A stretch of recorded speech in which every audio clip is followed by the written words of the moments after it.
Magandang hapon po sa inyong lahat ng mga kapwa ko ka-farmers. So ngayong hapon mag-update lang po tayo sa ating bagong tanim na talong na Calixto F1.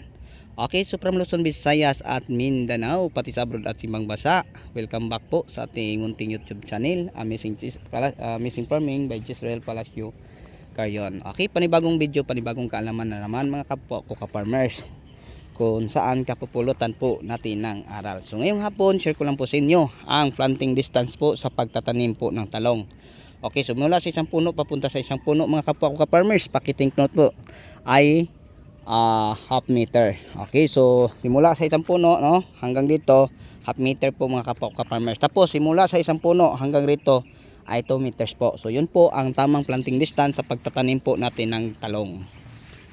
Okay, so yung variety po ng talong nating tinatanim dito mga kapwa ko ka-farmers, ito po ay Calixto F1, ang talong na maraming mamulak. Ayan, sisilipin nyo.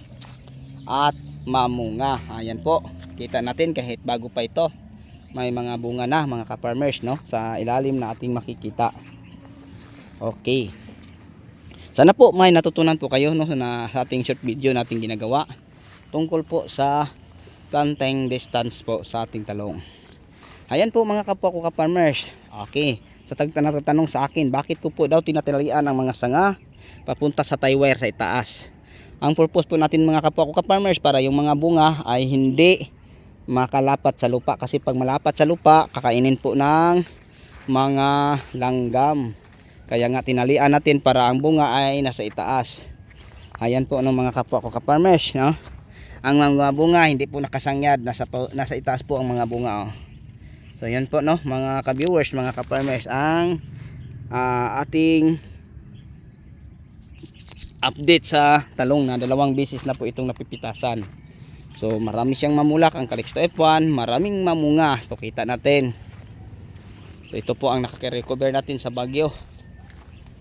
Bagyong Kristen yung nanalasa noon. Ayan po sila ngayon, maganda na kasi nakaka-recover na po.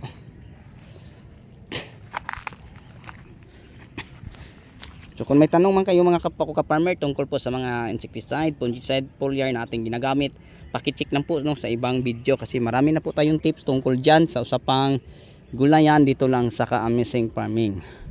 Okay, so panibagong video, panibagong kaalaman dito lang sa Amazing Farming nating matutunan, kasi nagtuturo po ako at nagbahagi po sa kunting kaalaman tungkol po sa paggamit ng insecticide, fungicide, foliar at saka fertilizer sa ating mga pananim. Kaya nga, kung gusto mo maging maganda, maraming bunga mga kapwa ko ka-farmers, kagaya ng mga nakikita nyo, kunti lang ang tanim at tapos maraming harvest, paki-check lang po sa ibang video para malaman nyo. Okay, hanggang sa uli, ako na po yung magpapaalam.